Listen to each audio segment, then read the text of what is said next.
On this edition of Native Report, we'll learn about the rare Croix Indian pony. We'll look at the night sky for a lesson in Native astronomy. Tribes and families need to step up and make sure children are taken care of early. And we'll learn about the Indian Child Welfare Act. We also learn something new about Indian country and hear from our elders on this Native Report.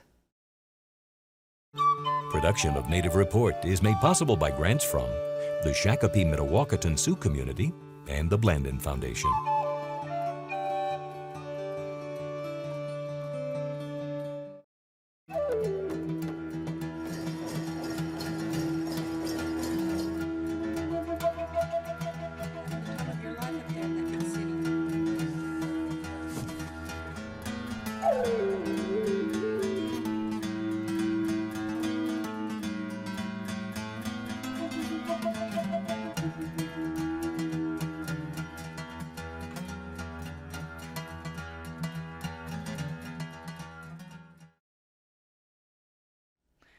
Welcome to Native Report. I'm Stacy Thunder. The Croix Indian pony is a rare breed that some theorize evolved in the 19th century from crossbreeding the Canadian horse and the Spanish Mustang. Once thought virtually extinct, the breed is making a comeback through the dedicated efforts by individuals and organizations.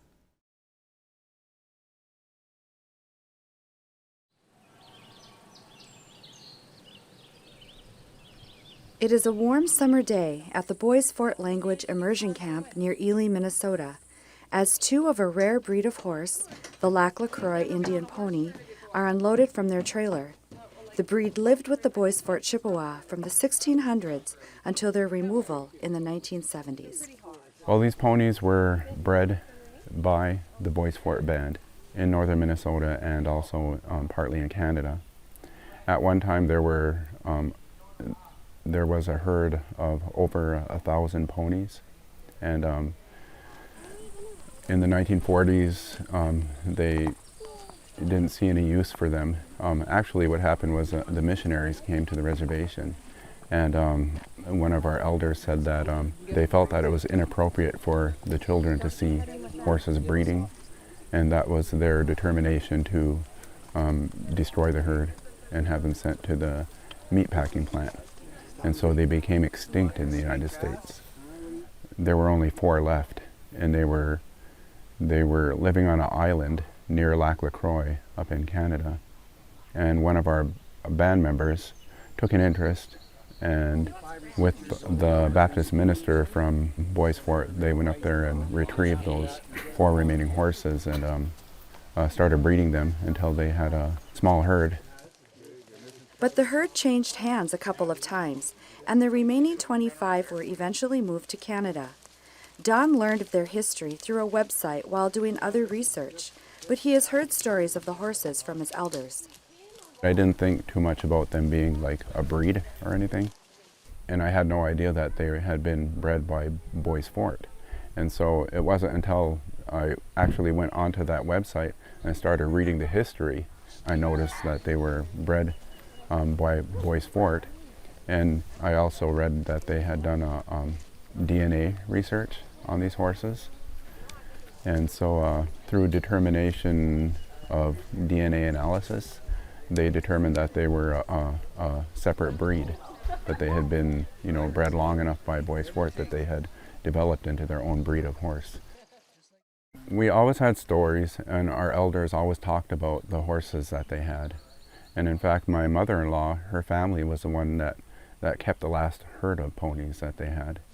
Her grandmother used to tell her stories, and she can remember, where like one time her grandmother walked out of the house in the middle of the night, and one of the ponies was laying down in front of the doorway, and she fell over the pony, and everyone thought it was, hilarious. So, and then there were other stories like my wife's my father-in-law, he said that when they were younger they would dare each other to go and jump on one of the ponies' backs, and then just go for a ride. So they used to ride them bareback.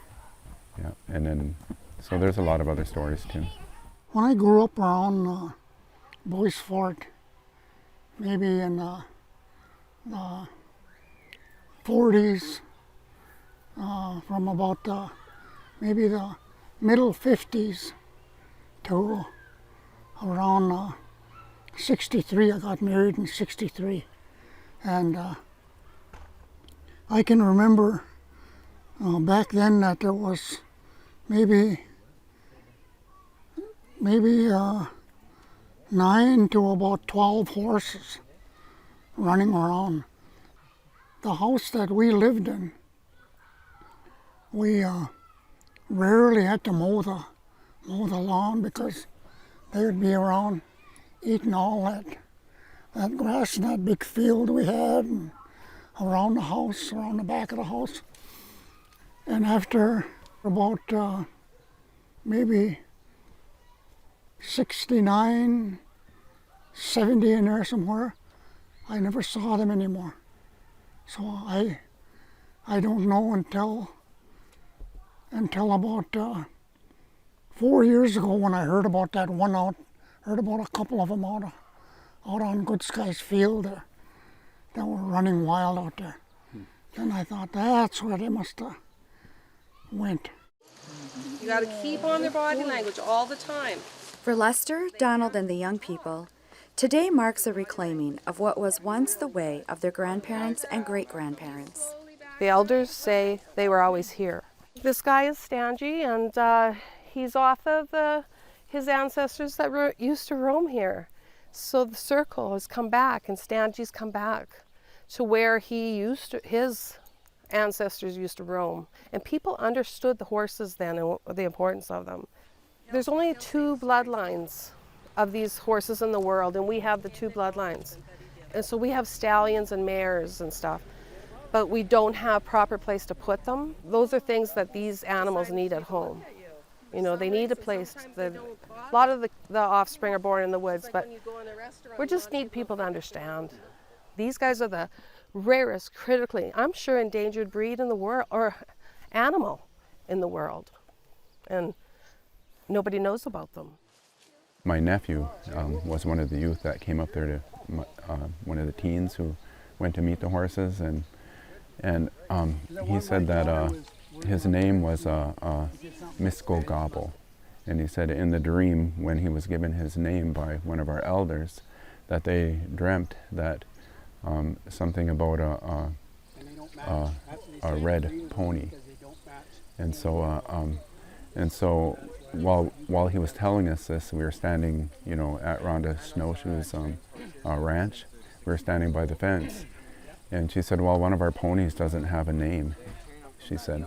And just at that moment, a red pony ran out of the barn, and that was a pony that they couldn't think of a name for, and it was a red pony, just like my nephew's name. But these horses are recognized in Canada as the Croix Indian pony. That's their official name. And they're listed under the rare breeds of Canada. So they are considered a rare breed of horse. Well, at first I felt sad or regret, you know, that no one knew, you know. It was a part of our culture that had been completely lost. None of our band members even knew that they were their own breed of horse. And so, you know, that was something that, you know, I felt was sort of robbed from us. Hopefully, at some point, we can find some funding and repatriate our horses, our ponies, because they belong with us. And I think there's a spiritual connection there.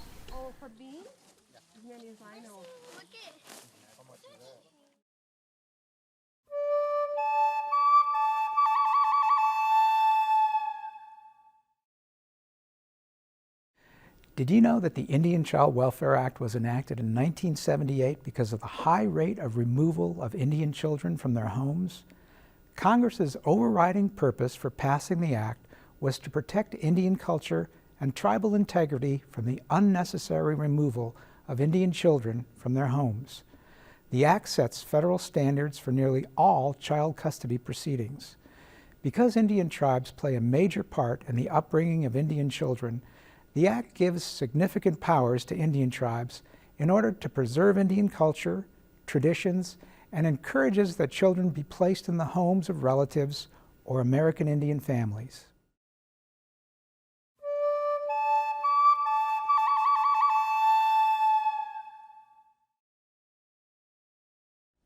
Next, the interest in Native astronomy has grown over the past 10 years, yet almost all Native American cultures recognize patterns in the stars for many years.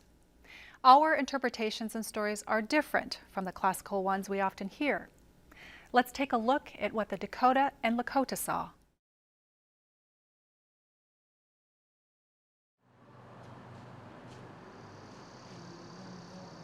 The sun may be shining on this late spring day, but it is what is in the night sky that interests this group of elders and educators. This is Native Sky Watchers, a workshop exploring Native astronomy. Native people were like the first scientists and more, because science is so much about observation. It's about an awareness and keeping track of data collection, which is all based on observing the world around you. And this is exactly what Native people did, and really, really, really well. The Thunderbird constellation, it's Wakian, the Thunderbird. And we always say that the thunder beams, the lightning, is Wakan. Wakan is translated sacred, but what it really means is the power to give life or the power to take life. It's that duality, the double-edged sword, Wakan. And the Thunderbird constellation is right there in the northern sky. The Earth has a tilt, and that tilt gives us the seasons. On Mars, the planet Mars, the tilt varies a lot, and that causes a lot of extreme weather and environments, but our tilt doesn't really change a lot. But it does have a little bit of a wobble, a tiny little bit of a wobble. And that's because of the pull of the sun and the moon. That Thunderbird constellation is at the center of that wobble circle. So what I'm saying here is that this wobbling is really, really small, that you wouldn't notice unless you were watching for thousands and tens of thousands of years. The precession, the wobble, is over a 26,000 year period. So the Thunderbird constellation is at the center of that wobbling circle. How did they know that? For Elder Jim Rock, his knowledge of the stars came from his father, who in turn learned about the night sky from his great-grandmother. My dad was Sisitawan Dakota. He was a first language speaker, didn't speak English until he was about 12. And his grandma lived to be 8 days short of 100. And she mentored him in the stars, the sky. She was a Wakpewian, a leaf woman, herbalist. So he helped her gather the foods, plants and medicine plants, and the stars went with those. My dad's name, well, he's been gone about 2 years now, 2.5.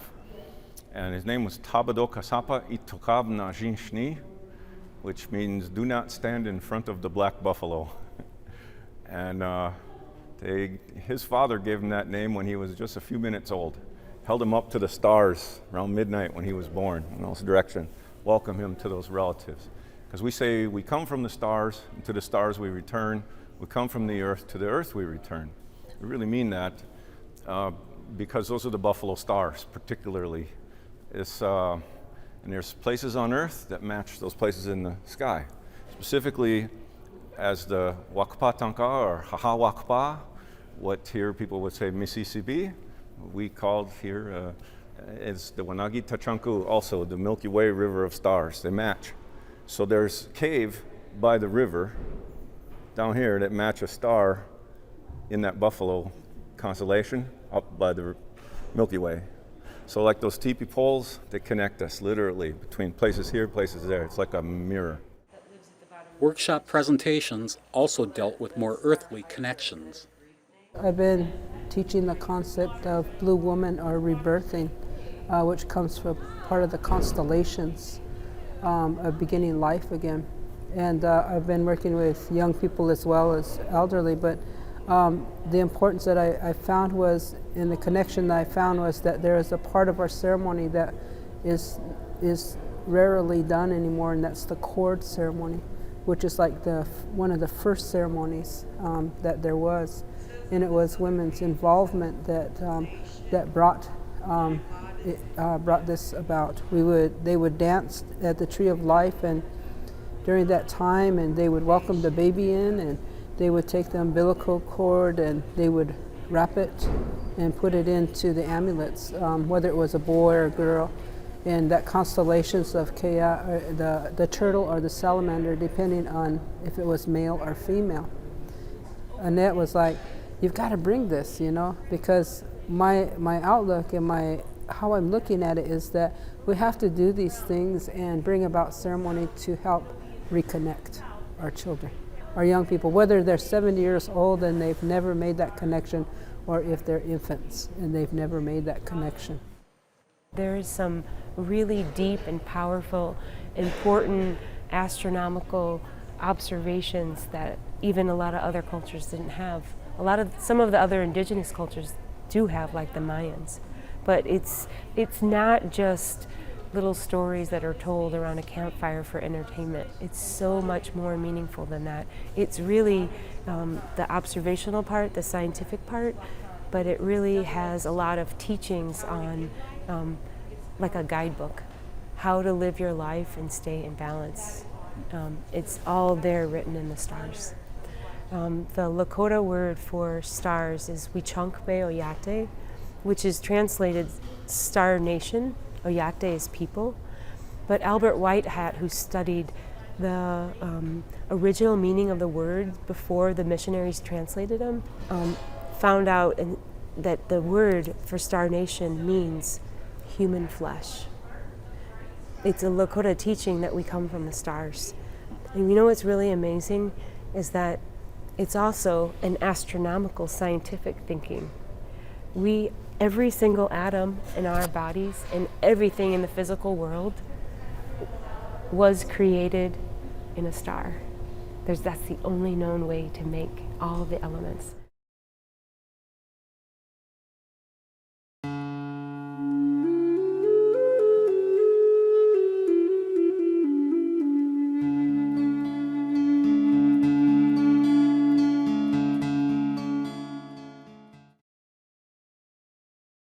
So how important for the Ojibwe to have rice? Well, you know, like just put yourself here, say 200, 300 years ago, which isn't that long in geological time, but like when the native people had rice, that was their main staple to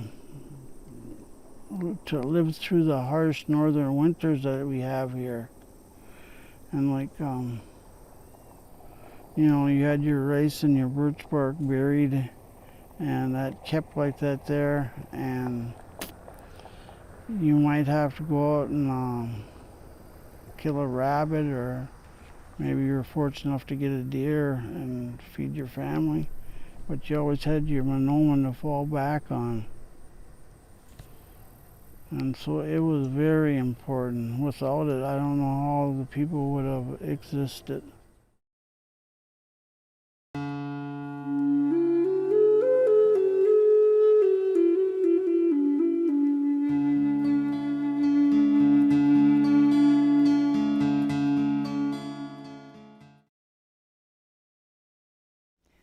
Due to the alarmingly high number of unwarranted removal of Native American children from their families and homes by public and private agencies, the Indian Child Welfare Act was enacted in 1978 to protect the best interests of Native children and to promote the stability and security of Native nations and families. The recent and controversial Baby Veronica case drew a lot of attention to the act. Native Report attended a forum that explored the act and the case in depth.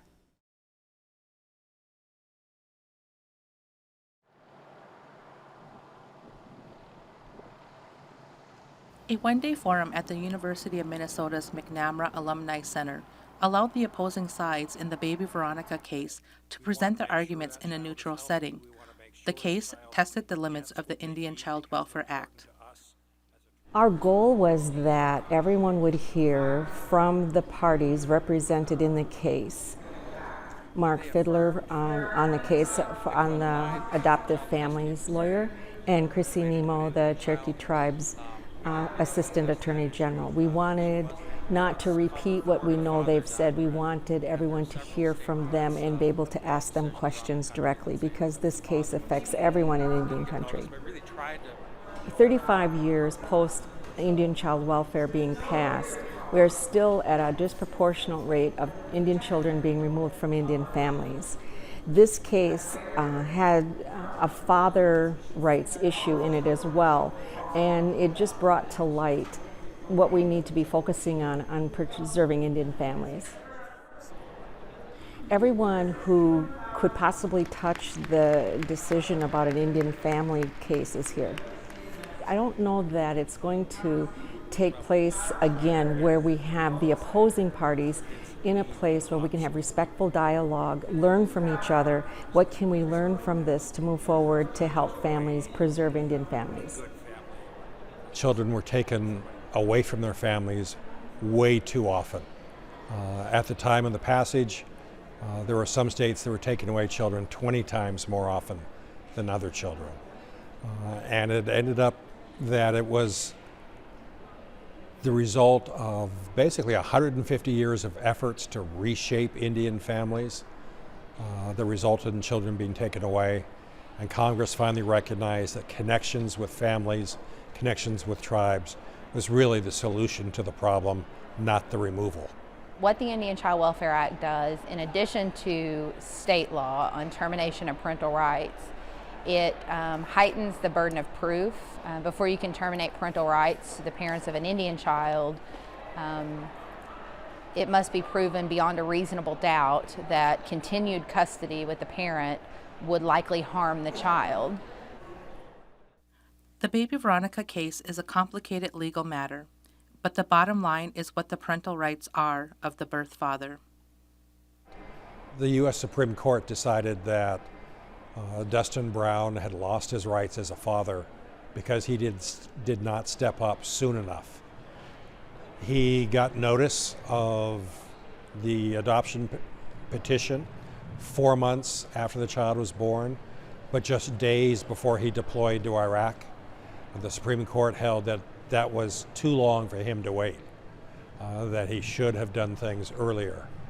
What was interesting in this case, Dustin Brown's parents had been certified as a placement home and were going to be able and willing to take Veronica in the event that Dustin's rights were terminated. And typically in an Indian Child Welfare Act case, the court would say that the grandparents had the first preference of placement. The United States Supreme Court said because the grandparents had never formally filed an adoption petition, that they did not have to be considered under the placement preferences of the Indian Child Welfare Act. And that was a new holding that no court, state or federal, had ever found in an ICWA case before. The takeaway from the forum is that more has to be done by all who have an interest in the well-being of a child. Tribes and families need to step up and make sure children are taken care of early. You can't simply say, it's not my responsibility, Mom, it's yours, you take care of them, and I'll visit once in a while. Tribes and fathers and their families of fathers need to step up and say, I'm going to be an active participant in that child's life. I have a responsibility to make sure that child gets what they need, and I'm going to do it. Because if they don't, they're going to lose their rights in that child. There's still a lot of education that needs to be done. It's difficult because the laws are different in every state, and it may depend on where the conception occurred, where the child is born, where the child is being placed for adoption, where the birth mother lives, where the birth father lives. All of those may have a role on which law we use, and so it's difficult because in regular adoption law there's not a nationwide standard, but ICWA is that. The Indian Child Welfare Act is the same, should be the same in all 50 states. So we have to educate parents, fathers, and their families as well. You know, one of the important things about the Indian Child Welfare Act is it recognizes the importance of families to Indian children. And so not only do we need to be educating young men, we need to be educating the parents of young men. So grandma and grandpa know what to do also if a child is being expected.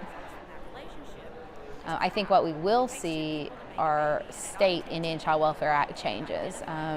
We're here in Minnesota today. They actually have a very strong state Indian Child Welfare Act, and I think any of the changes to the law that we see in the next several years will probably be at the state level and not the federal level.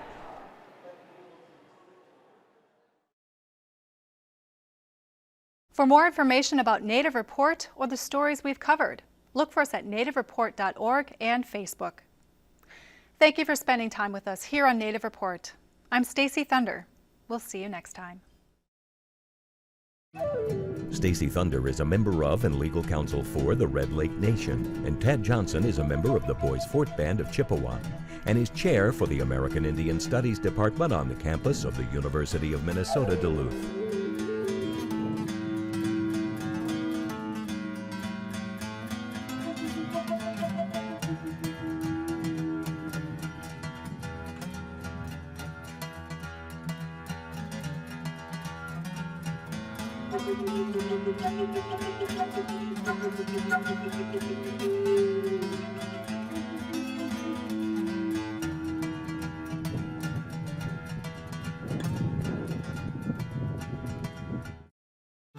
Production of Native Report is made possible by grants from the Shakopee Mdewakanton Sioux Community and the Blandin Foundation.